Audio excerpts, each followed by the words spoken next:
지난 시간에 이어서 그 화면에 헬로 월드를 출력하는 프로그램에 대해서 요 슬라이드를 가지고 조금만 더 설명을 하고 직접 이클립스 갖고 한번 해볼게요. 뭐 별로 어려운 건 아니지만 몇 가지 아직 좀 더 설명드릴 부분이 있어서.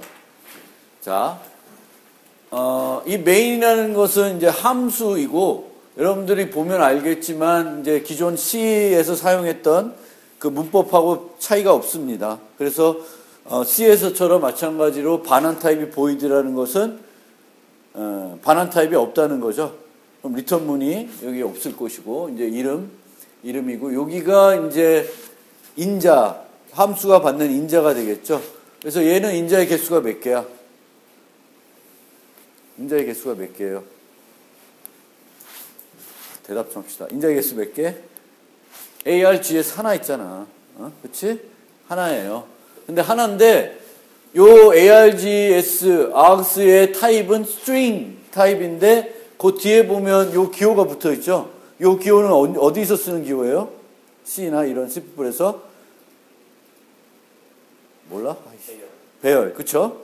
그래서 문자, string이라는 타입의 배열을 인자로 받고 있어요. 그렇지만 인자는 하나죠. 배열을 받고 있으니까 다수를 받을 것이고요.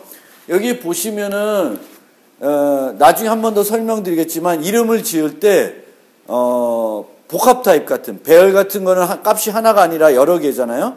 그럴 때는 우리가 이름 붙일 때 뒤에 s를 붙여가지고 복수를 나타내는 경우도 많이 있습니다. 그래서 이런 복합 타입들의 이름을 붙일 때 그 복수를 써서 이름 붙이는 경우가 많다. 그래서 여기서도 ARGS라고 이름 붙였는데 이거는 뭐 마음대로 붙여도 되는 거죠. 근데 자바에서 메인 함수는 무조건 저 인자를 받아야 돼요. string 우리가 쓰든 안 쓰든 활용하든 안 하든 간에 무조건적으로 string 문자 그 string이라는 게 문자열인데 string이라고 하는 배열 string 배열을 하나의 인자를 받아야 된다.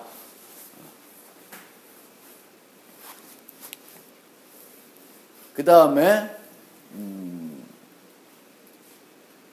이 부분은 지난 시간에 설명을 좀 드렸었죠. 그 이름들 이렇게 설명을 드렸었는데 우리가 이름의 형태만 보면 이 이름이 어떤 것을 나타내는지 알 수 있다. 우리가 보편적으로 어떤 언어든지 그 프로그래밍을 할 때 그 이름들을 붙여주는 관례가 있습니다. 그것은 자바도 그렇고 C++도 그렇고 C샵도 대부분 똑같은 관례를 전반적으로 따르고 있어요. 그래서 대문자로 시작하면 이거는 새로운 타입을 보통 의미하고요. 자바에서 새로운 타입이라는 건 클래스를 나타나게 되겠죠. 그래서 시스템은 클래스가 되겠고 소문자로 시작하는 것은 변수 아니면 함수 이름이 돼요. 그럼 변수와 함수는 어떻게 구분하냐? 이름 뒤에 가로가 있냐 없냐를 가지고 구분이 될 수가 있는 거죠. 그래서 함수는 두 군데에서 쓰여. 함수 이름은 어디 쓰일까?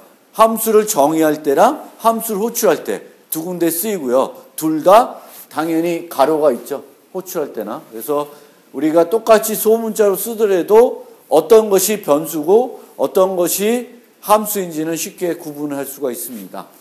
그러면 이 out이라는 변수는 시스템이라고 하는 클래스에 정의가 되어 있는 변수죠. 그럼 얘의 접근 제어는 뭘까요? 퍼블릭이겠어요? 프라이빗이겠어요? 퍼블릭이죠. 퍼블릭이 아니면은 여러분들이 시스템.out 해가지고 시스템 내부에 있는 변수나 어떤 함수를 접근할 수가 없습니다. 그래서 이것만 보더라도 시스템.out을 쓴다는 것은 이 out이 그 시스템의 퍼블릭한 객체라는 그 변수라는 걸 알 수가 있고요. 이 out 해가지고 부르고 있으니까 객체라는 걸 우리가 알 수 있습니다. 객체다. 아, 이게 객체구나.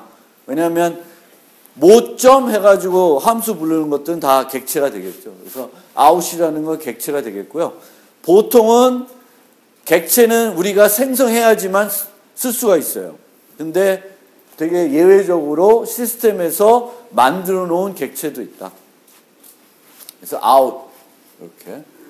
그리고 지난 시간에 얘기한 거지만 우리가 C 같은 데선 어떤 기능이 필요하면 그 기능을 해주는 함수가 있는지를 라이브러리에서 찾게 되겠죠.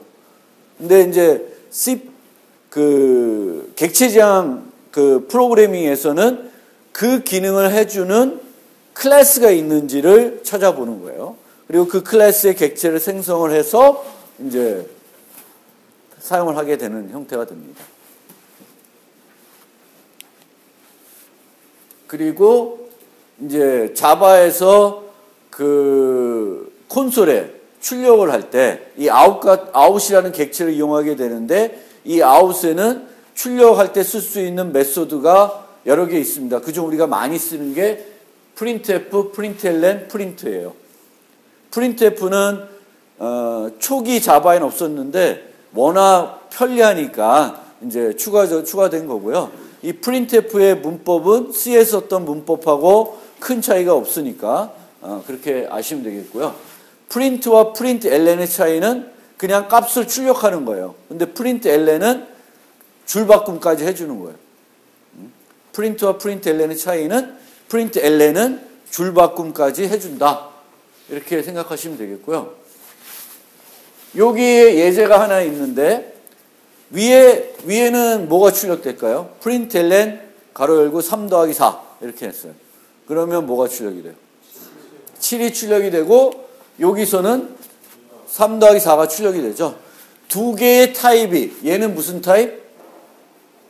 정수 타입, 인트 타입이에요. 똑같이 C나 C++이나 자바에서도 정수 타입은 이제 인트로 처리하는데 얘는 인트 타입이고 얘는 문자열 타입입니다. 그러면 똑같은 함수인데 다양한 타입을 받고 있죠. 그렇죠? 그래서 C++부터는 하나의 함수도 그러니까 똑같은 이름의 함수를 여러 개 정의할 수가 있습니다. 똑같은 이름의 함수를 여러 개 정의할 수가 있어요. 그러면 똑같은 이름의 함수를 여러 개 정의하기 위한 조건은 뭘까요? 조건. 똑같은 이름의 함수를 여러 개 만들 수 있게 했다. 그럼 그것을 우리가 활용하려고 그러면 어떤 조건이 만족이 돼야 될까요? 우리가 어떤 언어의 문법적인 기능을 이렇게 고민해 볼 때, 생각을 해 볼 때, 그 문법을 누가 해석을 해요? 여러분이 해석해요? 컴파일러가 해석하는 거죠. 컴파일러가 해석을 해서 이해를 할 수가 있어야 되는 거예요. 그러면 기존 C에서는 그게 안 됐는데 C++나 자바에서는 그 똑같은 이름의 함수를 여러 개 쓸 수 있게 해줬다. 그러면 그 여러 개 쓰는 함수들을 컴파일러가 구분할 수 있어야 되죠. 요걸 부르면 요거에 맞는 걸로 가야 되고 요걸 부르면 요거에 맞는 걸로 가야 되죠. 그걸 그 컴파일러가 할 수 있어야 됩니다. 즉 컴파일러는 이 두 개를 보고 구분할 수 있어야 돼요. 이름은 같겠죠. 이름은 오버로드 똑같은 거 쓰니까 그러면은 요 인자를 가지고 구분할 수 있어야 되겠죠. 그거는 C++ 마찬가지고 자바에서 또 그 밖에 이런 기능을 갖고 있는 그런 언어에서도 마찬가지예요. 컴파일러가 뭔가 우리가 이해하는 바를 실행할 수 없으면 그거는 그 기능을 우리가 못 넣는 거죠. 그래서 개수는 하나인데 타입이 다르다. 그러면 얘가 그 타입을 보고 그 타입을 받는 그 이름의 함수를 실행시키는 거고 그렇게 되는 거죠. 그래서 우리가 똑같은 이름의 함수를 여러 개 만드는 것을 오버로딩이라고 그러죠. 여러 개를 로드했다. 그렇게 이해하시면 되고요. 오버로딩. 같은 이름의 메소드를 여러 개 정의할 수 있다. 인자 개수와 타입의 차이로 구분한다. 제일 쉬운 건 인자 개수. 두 개 하나. 그러면 뻔히 차이가 있는 걸 알 수 있고요. 똑같은 개수의 인자를 갖더라도 타입을 통해서 명확하게 구분할 수 있으면 된다라는 겁니다. 그래서 이런 오버로딩은 언제 많이 사용하냐면 다른 타입의 인자를 처리하기 위해서. 그러니까 방금 봤던 프린트LN처럼 언제는 정수, 언제는 문자열, 문자열도 바꾸고 싶고 인자도 바꾸고 싶고 이럴 때에 오버로딩을 쓰게 됩니다. 또 하나는 기본값이 있는 경우를 많이 써요. C++에서는 그냥 equal 10이라고 해가지고 기본값을 그냥 줄 수 있죠. 근데 자바에는 그런 기능이 없습니다. 그래서 인자의 기본값을 우리가 문법적으로 정해줄 수는 없어요. C++에서는 그게 가능한데, 그래서 이런 경우에 레딕스라고 하는 것은 우리가 10진수를 쓸 건지 16진수를 쓸 건지 뭐 8진수를 쓸 건지 이런 개념입니다. 그러면은 우리가 가장 흔하게 쓰는 건 10진수가 되겠죠. 그럼 자바에서 또는 그런 기본값을 제공하지 않는 언어에서 그 기본값을 처럼 쓰려고 그러면 이런 식으로 만들면 돼요. 그래서 하나를 받으면 이거는 무조건 얘가 이제 메인인데 여기에 구현이 다 되어 있는 거죠. 근데 하나를 받으면 얘는 무조건 얘를 호출하게 됩니다. 이 두 번째 인자는 10을 줘서. 그래서 이런 식의 오버로딩. 그러니까 기본값을 우리가 그 기본값 기능이라는 걸 제공하지 않는 언어에서 이 기본값이라는 걸 귀찮잖아. 그러니까 많이 쓰는 것들이 있어요. 요 인자는 늘 99%는 그 값을 주는 경우가 많아요. 그런 경우에는 이런 오버로딩을 통해서 비슷한 효과를 만들어낸다.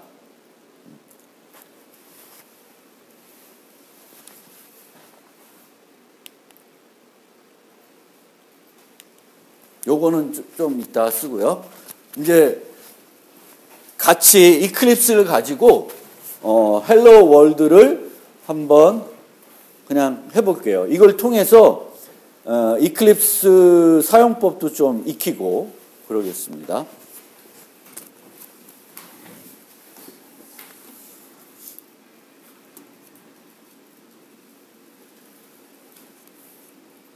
내 이클립스가 어디냐?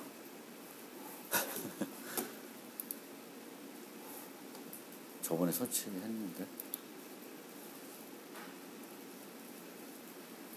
여러분들 맥에 이클립스 설치되어 있어요?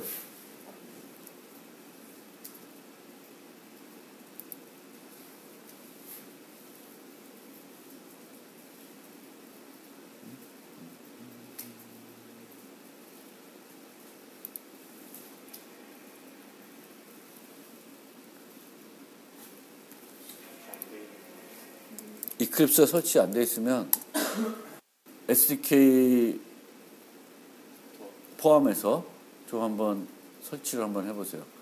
간단하게 좀 시간을 드릴 테니까. 저번에 설치했는데. 뮤추얼 이클립스네요.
이클립스 설치되어 있는 사람 다 안 돼 있어? 그럼 지금 빨리 하시고, 잘 모르시는 분은 조교의 도움을 좀 받으세요. 그래서 JDK 1.8 파일부터 설치를 하고 그 다음에 그 이클립스를 설치해 보세요. 그래서 설치해서 이제 요게 요 이클립스가 떠야 되죠.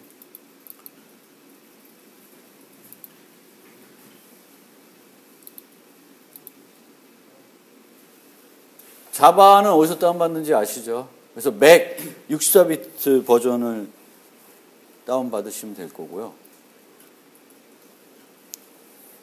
잘 모르신 분 손 들고 좀 도움 받고요.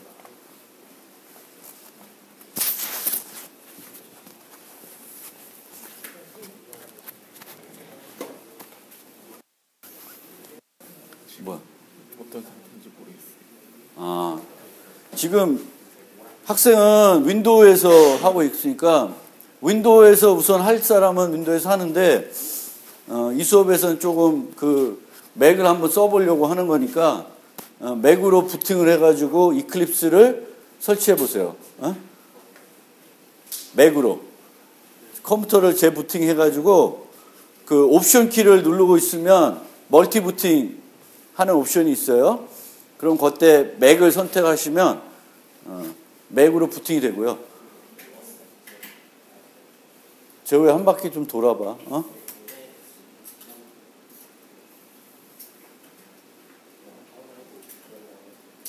지금 하고 있어요, 그럼? 안 돼? 완전 느려요. 진짜 초면이 그냥 여기서 안 가요. 그래? 네. 저는 빨리.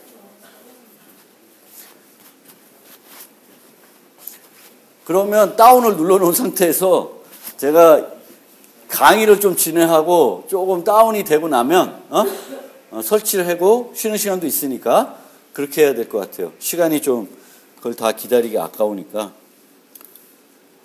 조교가 그 사이에 좀 돌아가면서 컴퓨터마다 그거를 한번 봐주세요.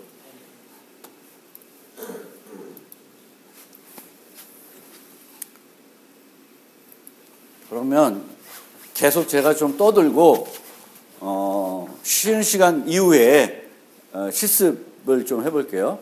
그래서 우선 오라클 사이트에 가서 JDK8을 먼저 받으세요. 그래서 그거를 다운을 우선 해놓고 오라클 사이트 그래서 oracle.com에 가시면 다운로드 거기 가셔서 다운로드 눌러 다운로드 그냥 누르면 여기 가서 자바 SE 맨 위에 올라가 봐.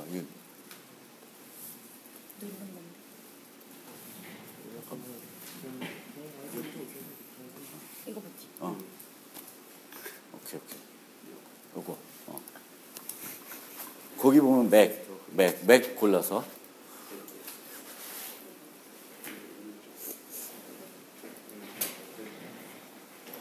그 다운로드 눌러놓고 그 다음에 이클립스 사이트 가서 다운로드 눌러놓고 이제 언젠간 다운 되겠지? 그러면 그거 갖고 이제 실습을 해보겠습니다.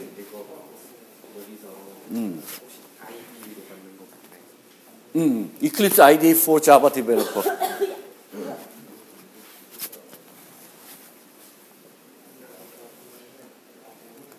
자.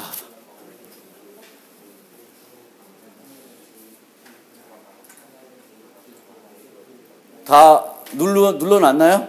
제가 떠도 될까요? 네.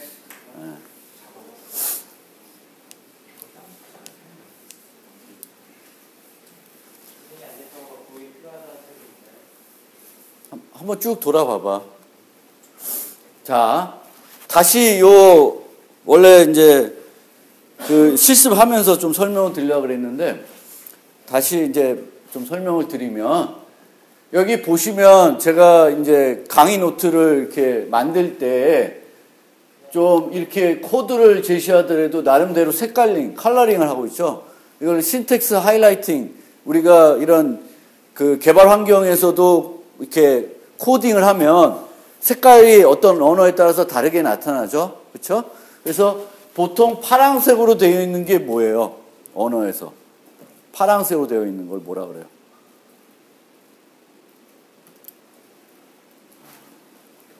4학년도 있다며. 파란색으로 된 게 뭐예요? 키워드라 그래요. 그 언어의 키워드. 그러니까 그 언어가 기본적으로 사용하는 단어들이에요. 그러니까 그 문법적으로 어떤 의미를 갖고 있는 단어들이에요. 그럼 보시면 public이라는 거, class라는 거, static이라는 거, void라는 거는 컴파일러가 알고 있는 단어들이에요. 컴파일러가. 왜냐하면 그 언어의 단어들이니까. 그렇죠? 키워드라는 거예요. C의 키워드하고 자바의 키워드가 그렇게 큰 차이는 없어요. 그러면 나머지 것들은 키워드가 아니죠. 그렇죠? 키워드가 아니에요. 나머지 이 검은 것들은 헬로, 메인 등등등등은 검은색이에요. 그 검은색이라는 건 키워드가 아니라는 거고요. 키워드가 아닌 어떤 단어를 우리가 쓰게 되면은 컴파일러가 그걸 이해할까요? 이해하지 못할까요? 못하죠. C에서 여러분들이 그 메인 해가지고 프린트F 막 할 때 프린트F를 썼는데도 오류 나는 경우가 있죠. 만약 프린트F 썼는데 오류가 난다. 그럼 뭐가 문제예요? 뭘 안 해서 그래요? 뭘 안 해서 그런 문제가 생기죠? 샵 include stdio.h를 해야 되죠. 그 stdio.h를 include 하는 것은 왜 그렇게 하는 거예요? 누구를 위해서? 여러분들 위해서? 컴파일러를 위해서 하는 거예요. 컴파일러에게 printf를 이해할 수 있게끔 해주는 거예요. 그 이해하기 위한 정보를 우리가 써주는 거예요.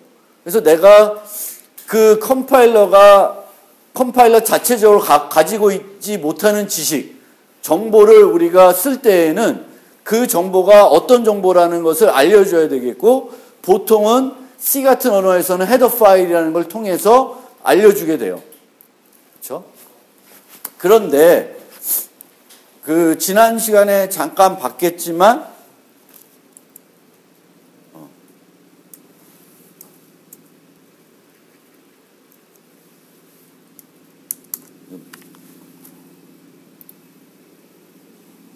지웠네.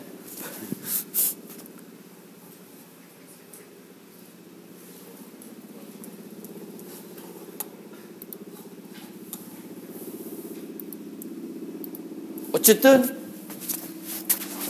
이 코드를 실행할 때에는 include와 유사한 기능을 하는 것을 전혀 쓰지 않고 있어요.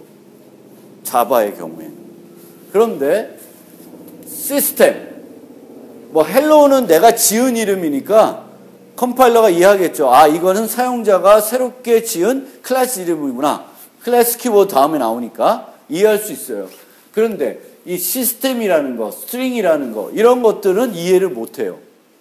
메인이라는 거는 함수 이름이라고 그냥 이해할 뿐이에요. 그런데 메인이 없는데 실행하려고 그러면 어디서 일어나? 컴파일러에서 일어나는 게 아니라 C에서는 어디서 일어나죠? exe 파일 만드는 그 링킹하는 과정에서 에러가 납니다. exe 파일 만드는데 메인이 없으면 못 만들어요. 그렇죠? 마찬가지로 여기서도 그런 겁니다. 그래서 컴파일러는 이거는 이 형태를 통해서 이해할 수 있는데 나머지 것들은 이해를 못해요. 이해를 못해요. 그래서 원래는 이 시스템이라는 거, 스트링이라는 것이 그 언어 자체에 들어있는 기능이 아니라 그럼 어디에 들어있는 기능이에요? 라이브러리에 들어있는 기능이에요. 자바 표준 라이브러리에 들어있는 기능이고, 자바도 C와 비슷하게 라이브러리에 있는 걸 갖다 쓰려고 그러면 자바 그 컴파일러에게 그 어떤 라이브러리를 쓰는지를 알려줘야 돼요. 근데 예외적으로 자바에서는 자바랭이라고 하는 그 라이브러리에 있는 클래스들은 그 include를 안 하고도 쓸 수 있게 해줘요. 무슨 말인지 알겠어요? 그래서 스트링이라고 하는 클래스, 시스템이라고 하는 클래스는 그 자바 라이브러리 중에 아주 특수한 곳에 들어있는데 그 것들은 그런 기존 언어, 여러분들이 많이 썼던 C나 C++에 썼던 include 같은 기능을 안 쓰고도 쓸 수 있다라는 겁니다. 하지만 자바도 마찬가지로 대부분 라이브러리에 있는 어떤 기능을 쓸 때에는 그 기능을 컴파일러가 이해할 수 있게끔 include와 비슷한 기능을 하는 것을 해줘야 돼요. 그게 import라고 하는 겁니다. import. 그래서 쭉 가서 여기에 보시면 스캐너라는 걸 쓰고 있어요. 스캐너. 스캐너라고 하는 것은 자바에서 이제 입력을 받을 때 쓰는 클래스예요. 그래서 스캐너라는 걸 이제 입력받을 때 쓰는 건데, 그러니까 C에서는 scanf 기능을 해주는 애죠. 그 애를 쓰려 그러면은 이런 임포트 문을 해줘야 된다는 거예요. 그런데 어떤 애들은 아주 우리가 많이 쓰는 시스템, 스트링 이런 것들은 임포트하지 않고도 쓴다. 그런 기능이 있다. 그렇게 이해하시면 돼요. 그리고 한 번 더 설명드리겠지만 이 임포트 문을 보면 C의 include하고 큰 차이가 나는 부분이 있어요. 어떤 부분일까요? 여러분들 이 임포트 문을 한번 보세요. 어떤 차이가 있을까요? 차이가 있는 거. 어떤 차이가 있어요? 응?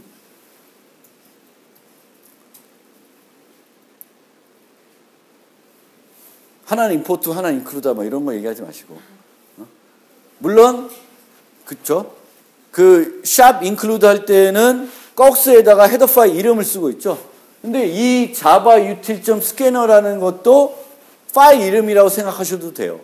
자바라는 디렉토리 밑에 util이라는 디렉토리가 있고 그 util이라는 디렉토리 밑에 scanner라고 하는 파일이 있는 거예요. 그렇게 해서 찾아가는 거예요. 그래서 그게 그 차이는 뭐 꺽스에 쓰고 안 쓰고 이런 차이보단 끝에 얘는 뭐가 있어요? 세미콜론이 있죠. 샵 인클루드에는 끝에 세미콜론이 붙어요, 안 붙어요? 안 붙죠. 세미콜론은 언제 붙여요? 프로그램 문장 끝에 붙여요. 그러니까 자바에서는 임포트 문도 하나의 프로그램 문으로 인식을 하는 거예요. 근데 C에서는 샵 인클루드는 하나의 프로그램 문장이 아니라 전처리 문장이라고 해서 컴파일하러 하기 전에 전처리 프로세서라는 것이 있는데 얘가 막 뭐 어떤 짓을 해놓는 거죠. 실제 컴파일 할 때는 그 include 파일이 통째로 거기에 들어있는 것처럼 해서 컴파일이 이루어지게 됩니다. 그래서 그런 점에서 차이가 있다.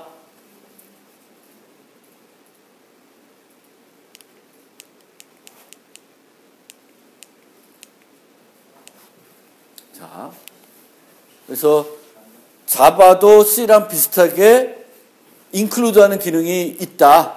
이게 import다. 이제 그런 거를 좀 설명드렸고요. 요 얘기는 너무 쉬운 얘기라 뭐 자세히 설명 안 드리는데 우리가 프로그램 하다 보면 오류를 많이 만나게 되죠.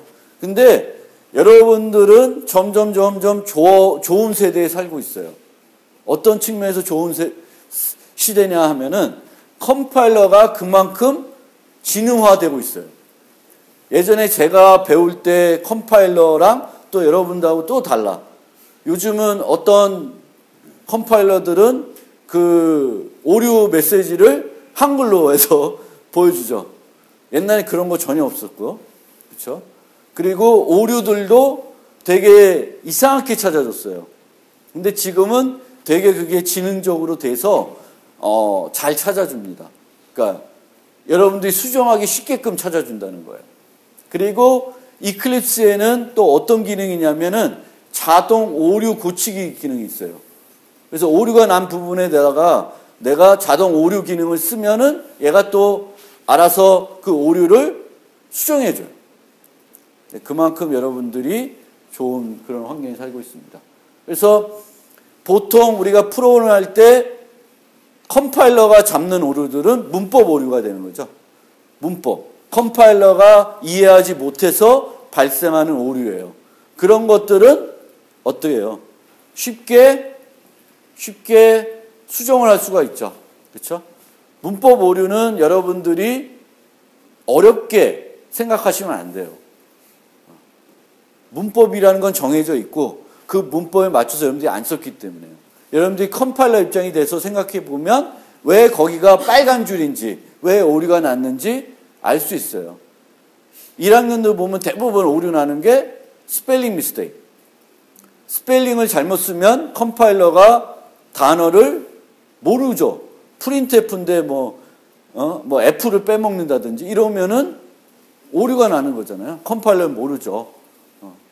그래서 그런 오류들이 대부분이고요. 정말 우리들을 어렵게 하는 오류는 문법 오류가 아니라 논리 오류예요. 프로그램은 문법적인 오류는 하나도 없는데 실행하면 내가 원하는 결과하고는 다른 결과가 나오는 거죠. 그래서 그것을 논리 오류라고 그러고요. 논리 오류를 고치려고 그러면은 어디서 그 오류, 어디서 뭐 때문에 그 오류가 발생했는지를 찾아내야 돼요. 문법 오류는 이 줄에서 문법이 잘못됐다라고 표시가 되기 때문에 그 줄을 고치면 없어져요. 근데 논리 오류는 빨간 줄이 없어.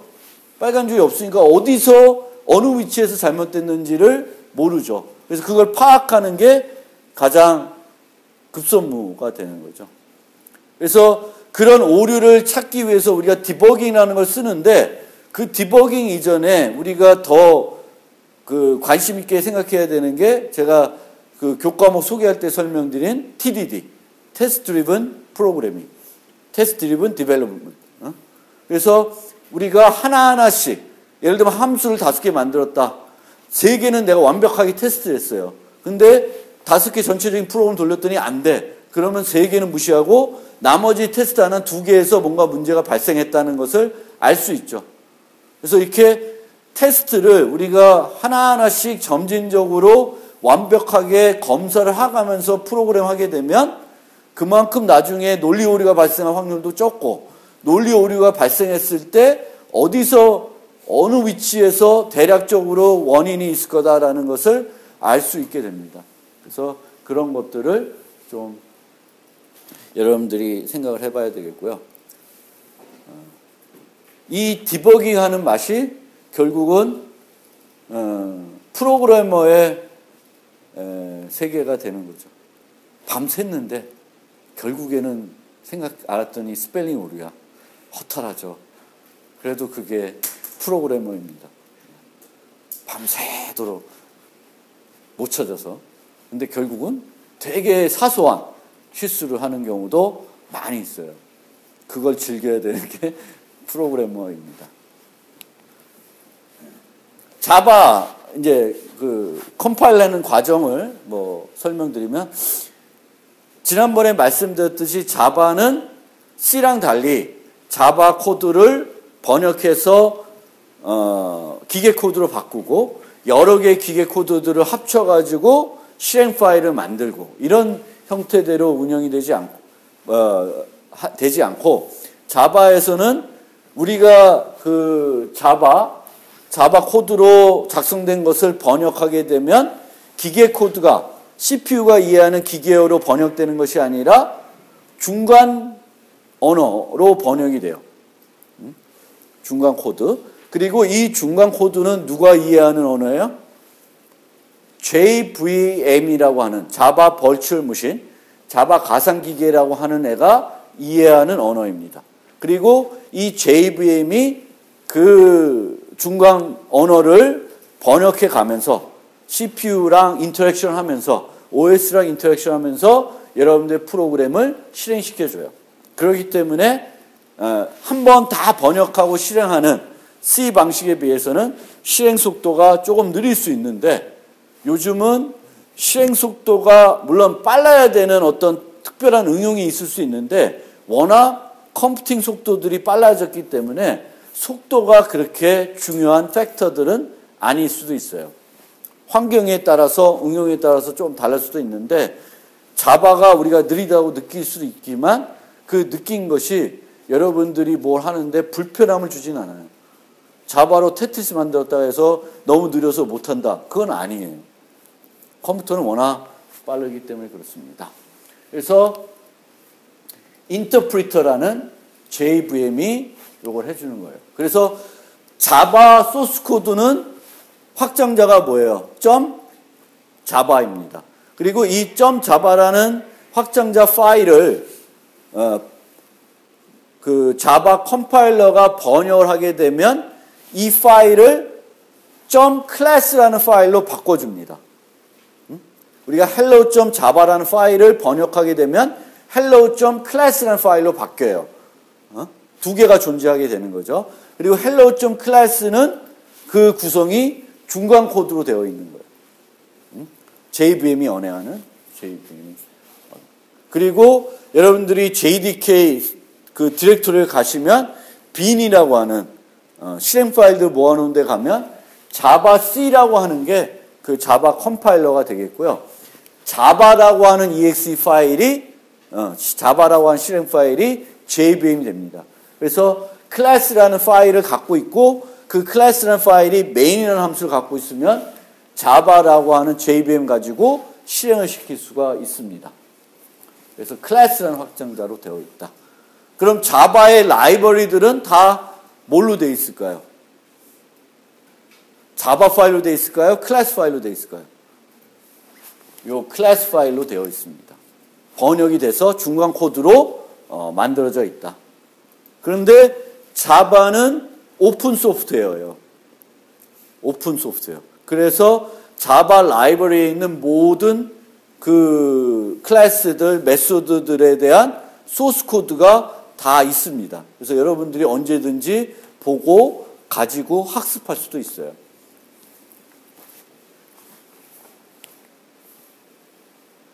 그래서 JVM이 이 자바 파일을 실행하는 방법들은 메모리에 관련 클래스 파일들을 적재하고 이 코드들을 중간 코드, 바이트 코드라고 하는데 이걸 검수하게 됩니다. 여러분들한테 제가 한 번 더 강조하고 싶은 거는 JVM이 프로그램을 번역하면서 실행할 수 있기 때문에 JVM이라는 것이 할 수 있는 일들이 많다. 그리고 그것이 우리한테 여러 가지 프로그램하는 관점에서도 많은 이점을 가져다 준다라는 거예요. 특히 동적 프로그래밍, 그 동적 메모리에서 메모리를 우리가 새로 만들고 반납하고 이런 것들을 JVM이 우리 대신에 많은 부분을 해줄 수 있는 거죠. 이런 방식으로 하기 때문에 그렇습니다. 그리고 실제 실행 단계에서는 JIT라는 기술을 써서 조금은 속도를 높이고자 하는 노력을 하고 있습니다. 그래서 JIT라고 하는 기술은 원래는 인터프리터라는 게 한 줄 번역해서 실행하고 한 줄 번역해서 실행하고 한 줄 번역해서 실행하는데 그렇게 하면은 느리죠. 그럼 그거를 약간 빠르게 하고 싶다. 어떤 아이디어가 있을까요? 한 줄 한 줄 번역하는 게 너무 느려. 그러면 그것을 좀 개선하는 방법이 뭐가 있을까요? 한 두세 줄씩 묶어서 번역한다. 그런 방법도 있을 수 있는데 우리가 프로그램을 한번 생각해 보면 프로그램은 어떤 부분이 반복적으로 실행될 수 있죠. 뭐 포문 같은 경우도 그렇고 우리가 어떤 함수를 거기서 만들어놨는데 이 함수를 내 프로그램 안에서 5번, 6번 호출해서 쓸 수 있죠. 그렇죠? 그러면 원래는 한 번 번역하는 때는 똑같은 함수를 내가 뭐 5분 뒤에 또 실행하더라도 또다시 번역을 해야 되는 거죠. 그런데 개선하려면 어떻게 될까? 한 번 번역한 거는 또 번역할 필요가 없죠. 번역했으니까. 그래서 JIT라고 하는 건 특별한 기술은 아니고 한 번 번역한 것은 가지고 있다가 또 써먹는 거예요. 그러면 번역에 드는 시간을 그나마 조금 단축시킬 수가 있습니다. 그것을 뭐라 그래? JIT라고 합니다. 그러니까 여기서 또 강조하고 싶은 거는 JIT 기술이 뭐다라는 걸 좀 말씀드리기보다는 실제 컴퓨팅 그 세계에서 쓰는 여러 가지 아이디어들이 그렇게 거창한 아이디어들이 아니에요. 한 번 번역한 거를 번역하지 말고 활용하자. 이거 생각해낼 수 있는 게 뭐 어려운 거예요? 어려운 거 아니죠. 그래서 많은 기술들이 실제로는 우리도, 여러분도, 저도 생각해낼 수 있는 기술이에요. 그러니까 어렵지가 않은 기술들이 많다라는 거예요. 물론 그거를 실제 여러분들이 만들어내려고 하면 어렵지만 이런 문제가 있을 때 그 문제를 어떻게 개선하지? 이건 누구든지 생각해낼 수 있는 그런 부분들이 많이들 실제 사용이 되고 있다. 그런 면을 좀 강조드리고 싶습니다.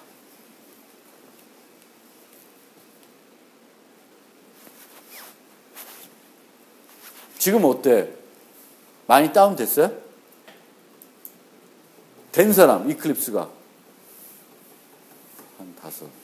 일부 컴퓨터에서는 그 인터넷 사이트 접속이 안 돼서 사용자에 대한 프로그램 다운로드 자체가 그거는 박진호 선생한테 얘기해서 문제 제기를 좀 해주세요. 네, 지금 전체적으로 고쳐놔야지. 그러면 자리를 좀 너무 안 되는 그 자리에서는 자리를 좀 이동해 주시고 제가 다음 시간까지는 조교랑 근장들 기수연구원님 선생님 통해서 여기서 실습하는데 크게 문제가 없게끔 해볼게요. 우선은 정 안 되면 다음 시간에 실습해야 되니까 그 윈도우에서라도 이클립스 쓰시고 그렇게 좀 해주세요.